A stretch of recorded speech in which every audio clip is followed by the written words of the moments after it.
ನಿನ್ನೆ ಸದನದಲ್ಲಿ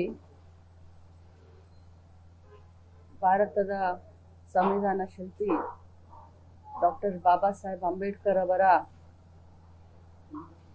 ಒಂದು ಅವರಿಗೆ ಅವಹೇಳನಕಾರಿ ಮಾತನಾಡಿದ್ದಾರೆ ಅಂತ ಹೇಳಿ ನಾವೆಲ್ಲರೂ ಧರಣಿಯನ್ನ ಮಾಡುವಂಥ ಸಂದರ್ಭದಲ್ಲಿ, ಯಾಕಂತಂದರೆ ಅಂಬೇಡ್ಕರ್ ಜಿ ಅವರಿಂದನೇ ಇವತ್ತು ಮಹಿಳೆಯರು ನಾವು MLA ಆಗಲಿಕ್ಕೆ, ಮಂತ್ರಿ ಆಗಲಿಕ್ಕೆ ಸಾಧ್ಯ ಆಯಿತು. ನಮಗೆಲ್ಲ ಸಂವಿಧಾನದಲ್ಲಿ ಸಮಾನವಾದಂಥ ಹಕ್ಕನ್ನು ಕೊಟ್ಟಂಥವರೇ ಬಾಬಾ ಸಾಹೇಬ್ ಅಂಬೇಡ್ಕರ್ ಅವರು.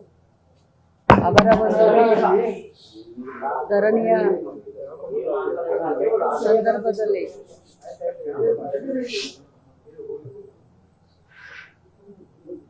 ಎಲ್ಲರೂ ಧರಣಿ ಮಾಡಿ ಮುಗಿಸಿ ನಾವೆಲ್ಲ ಕೂತ್ಕೊಂಡಿದ್ವಿ.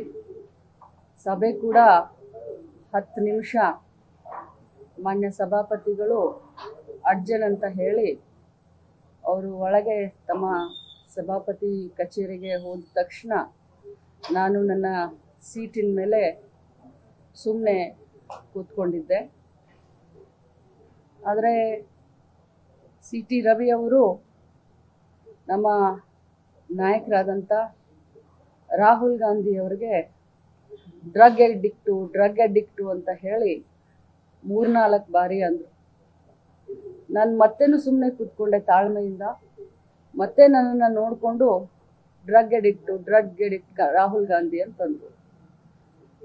ಡ್ರಗ್ ಅಡಿಕ್ಟ್ ರಾಹುಲ್ ಗಾಂಧಿ ಯಾಕೆ ಅಂತೀರಾ? ಹಾಗಾದರೆ ತಾವು ಕೂಡ ಆಕ್ಸಿಡೆಂಟ್ ಮಾಡಿದಿರಲ್ಲ, ಹಾಗಾದರೆ ತಾವು ಕೂಡ ಕೊಲೆಗಾರರಾಗ್ತಿರಲ್ಲ ಅಂತ ಅಂದೆ. ನಾನು ಹಾಗೆ ಅಂದ ತಕ್ಷಣವೇ ತಿರುಗಿ ತಾವೆಲ್ಲರೂ ಕೇಳಿದ್ದೀರಾ, ನನಗೆ ಆ ಪದವನ್ನು ಬಳಸಲಿಕ್ಕೆ ತುಂಬ ಅಸಹ್ಯ ಆಗುತ್ತೆ.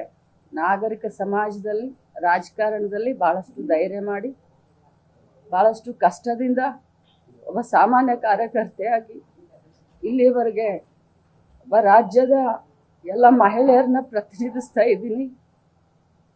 ಇಂಥ ಸಂದರ್ಭದಲ್ಲಿ ನನಗೆ ಆ ಮಾತನ್ನು ಒಮ್ಮೆ ಎಲ್ಲ 10 ಬಾರಿ ಹೇಳಿ ನನ್ನನ್ನು ತೇಜೋವಧೆ ಮಾಡಿದ್ರು.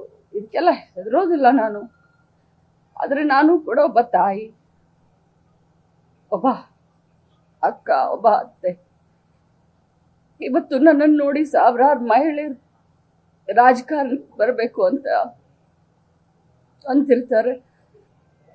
ಇರುವಂಥ ನಮ್ಮವ್ರಿಗೇನೆ ಅದು ಸದನದಲ್ಲಿ ಈ ರೀತಿ ಮಾತಾಡಿದ್ರೆ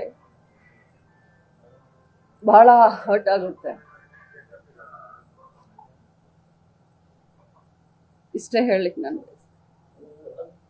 ಆ ಮೂಮೆಂಟ್ ಅಲ್ಲಿ ನೀವು ಎಕ್ಸ್ಪೆಕ್ಟ್ ಮಾಡಿದ್ರೆ ಈ ತರ ಬೇಗವದಿಯ ಮಾತು? ನೋಡಿ, ನಾವು ರಾಜಕಾರಣದಲ್ಲಿ ರೋಷ ಮಾಡಬಹುದು, ಆದರೆ ಇಲ್ಲಿಯವರೆಗೆ ನಾನು ಹುಟ್ಟಿದಾಗಿಂದ ಒಂದು ಇರುವೆಗೆ ಕೂಡ ಕಾಟ ಕೊಟ್ಟಂತವಳಲ್ಲ.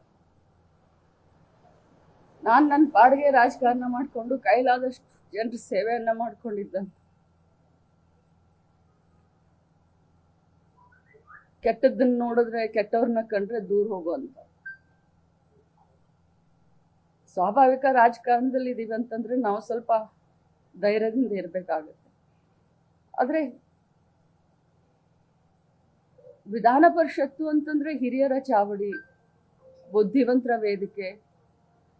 ಆ ವೇದಿಕೆಯಲ್ಲಿ ಅವ್ರು ಮಾತನಾಡಬೇಕಾದ್ರೆ ಎಲ್ಲರೂ ಧೃತರಾಷ್ಟ್ರ. ಅದು ಭಾಳ ಕೆಟ್ಟ ಅನ್ಸುತ್ತೆ. ಕೇಳಿದವರು ಬಂದು ನನಗೆ ಪಕ್ಕಕ್ಕೆ ಬಂದು ಹೇಳ್ತಾರೆ, ಸಾರಿ ಅಂತ ಹೇಳ್ತಾರೆ. ಆದರೆ ಯಾರು ಕೂಡ ಅದನ್ನು ಖಂಡಿಸ್ಲಿಲ್ಲ.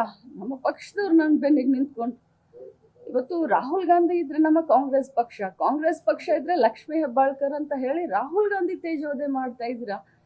ಇರ್ರಿಲಿವೆಂಟು. ಅಂಬೇಡ್ಕರ್ ಅವ್ರಿಗೆ ಅಪಮಾನ ಮಾಡಿದಿರಂತ ನಾವೆಲ್ಲ ಹೇಳುವಂಥ ಸಂದರ್ಭದಲ್ಲಿ ರಾಹುಲ್ ಗಾಂಧಿ ಅವ್ರನ್ನ ಯಾಕೆ ಮಧ್ಯದಲ್ಲಿ ಎಳ್ಕೊಂಡು ಬರ್ತೀರಾ ಅಂತ ನಾನು ಮಾತಾಡೋದಕ್ಕೆ ಈ ರೀತಿ ಮಾತಾಡ.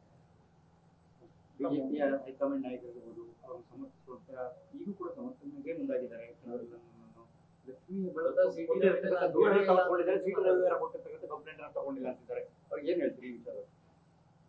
ನೋಡಿ, ನಾನಂತರೂ ನೇರವಾಗಿ ತಮ್ಮ ಎದುರುಗಡೆ ಹೇಳಿದ್ದೀನಿ. ನಿನ್ನೆ ಸಭಾಪತಿಗಳಿಗೂ ನಾನು ಬರೆದು ಕೊಟ್ಟಿದ್ದೀನಿ.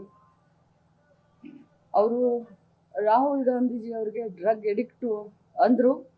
ಅದಕ್ಕೆ ನೀವು ಆಕ್ಸಿಡೆಂಟ್ ಮಾಡಿದ್ರ 3 ಜನರನ್ನ ಕೊಲೆ ಮಾಡ್ದಂಗೆ ಆಗಿದೆ, ನೀವೇ ಕೊಲೆಗಾರರು ಅಂದರು ಅಂತ ನಾನು ಅಂದಿದ್ದೀನಿ. ನಾನು ಆ ಮಾತಿನಿಂದ ಎಲ್ಲೂ ಹಿಂಸರ್ದಲ್ಲ. ಆದರೆ ಅವರು ಸಭಾಪತಿಗಳು ಎದುರುಗಡೆ ಹೇಳಿದ್ದಾರೆ, ತಮಗೂ ಹೇಳಿದ್ದಾರೆ. ನಾನು ಆ ರೀತಿ ಅಂದೆಲ್ಲ, ಆ ವರ್ಡನ್ನು ಯೂಸ್ ಮಾಡಿಲ್ಲ ಅಂತ. ಬಟ್ ಮಾಧ್ಯಮದಲ್ಲಿ ತಾವೇ ಎಲ್ಲರೂ ತೋರಿಸಿದ್ರ, ತಮ್ಮೆಲ್ಲರ ಮೊಬೈಲ್ದಲ್ಲೂ ಅದಿದೆ. ಅವ್ರು ಏನು ಅಂದಿದ್ದಾರೆ ಅಂತ.